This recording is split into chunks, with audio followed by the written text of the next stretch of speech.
মাছের স্বাদ শুধু মাছের কারণেই নয়, একটা ভালো মশলা মাছের স্বাদকে দেয় এক নতুন মাত্রা, যেটা শুধু জিভে নয়, রয়ে যায় মনেও। রান্না শুধু খাবার তৈরির নাম নয়, এটি একটি অনুভূতি। আজ আমি আপনাদের দেখাবো এমন একটি মাছের মশলা যা মাছের প্রত্যেকটি কোণে ঢুকে গিয়ে বানিয়ে তোলে এক অবিশ্বাস্য স্বাদের গল্প, যার প্রতিটি কামড়ে যেন বাজে এক টোকা পুরনো দিনের সুর। আজ আপনারা থাকুন আমার সঙ্গে, দেখি কিভাবে একটি সাধারণ মশলা শুধু রান্না নয়, হয়ে ওঠে একটি স্মৃতি, একটি স্বাদ, একটি অনুভব। প্রথমেই আমরা নিয়ে নেব একটি প্যান। এই প্যানে আমরা দিয়ে দিব চাল 1 টেবিল চামচ। এই মশলা বানানোর সময় আমি খুবই সাধারণ কিন্তু গুরুত্বপূর্ণ একটি উপাদান ব্যবহার করেছি, একটু চাল। চালের এই ব্যবহারটা খুবই পুরনো একটা রান্নার কৌশল, যেটা অনেকেই ভুলে গেছেন। এর একটা জাদুকরি দিক আছে। চাল ভাজা হলে হালকা একটা বাদামি ঘ্রাণ ছড়ায়, যেটা মাছের স্বাদে বাড়তি একটা বাংলার স্বাদ এনে দেয় এবং কিছুটা মশলার ঘনত্ব বাড়িয়ে দেয়। চালগুলো মিডিয়াম হিটে নেড়ে চেড়ে খুব সুন্দরভাবে গোল্ডেন ব্রাউন কালার চলে আসলেই তুলে রাখবো একটি আলাদা পাত্রে। আপনারা দেখতে পাচ্ছেন আমাদের চালগুলো কি দারুণ একটা রং ধারণ করেছে, ঠিক যেমনটা আমরা চেয়েছি। এরপর আমরা একই প্যানে এক এক করে দিয়ে দিব মশলাগুলো। শুকনা মরিচ 10টি, তেজপাতা 2টি।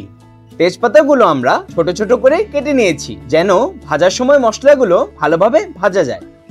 জিরা 4 টেবিল চামচ,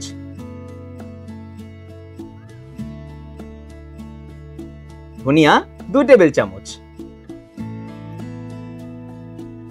গোয়ামুড়ি 1 টেবিল চামচ, কালো গোলমরিচ 1 টেবিল চামচ, রাঁধুনি 1 চা চামচ,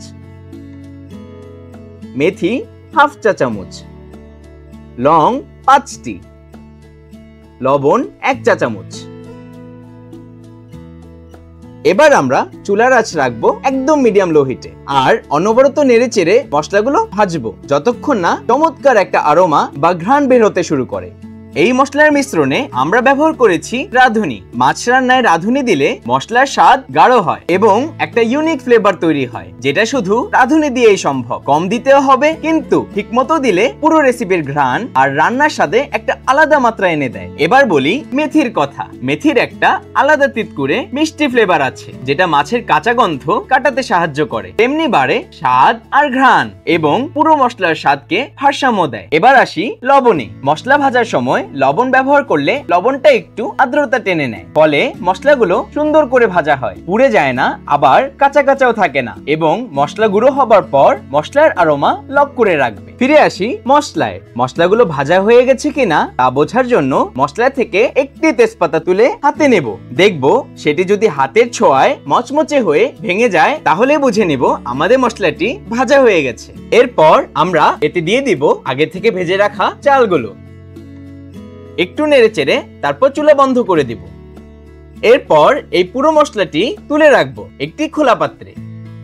এবার আমরা মশলাগুলো একেবারে ঠান্ডা করে নিব। এতে করে যখন মশলাগুলো গুঁড়ো করব তখন সেটা একদম মিহি ও সুন্দরভাবে হবে। মশলাগুলো পুরোপুরি ঠান্ডা হয়ে গেলে একটি ব্লেন্ডার জারে দিয়ে মিহি করে গুঁড়ো করে নিব।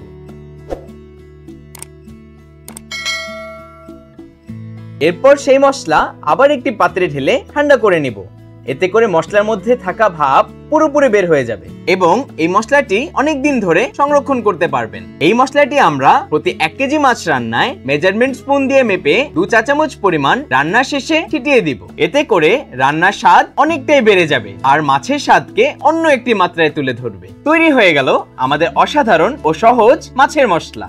তো বন্ধুরা, কেমন লাগলো আজকের এই রেসিপি? যদি ভালো লেগে থাকে তাহলে অবশ্যই লাইক দিয়ে চ্যানেলটি সাবস্ক্রাইব করে রাখুন, কারণ আমরা প্রতিদিন নতুন নতুন রেসিপি নিয়ে আপনাদের মাঝে হাজির হই। কমেন্টে জানাবেন আপনাদের এই মশলাটি কেমন হয়েছে। আর হ্যাঁ, এই ভিডিওটি শেয়ার করুন আপনার প্রিয়জনদের সাথে, যাতে তারাও এই সুস্বাদু মশলাটি উপভোগ করতে পারে। আগামী ভিডিওতে আবারও দেখা হবে। ভালো থাকুন, সুস্থ থাকুন, রান্না করুন।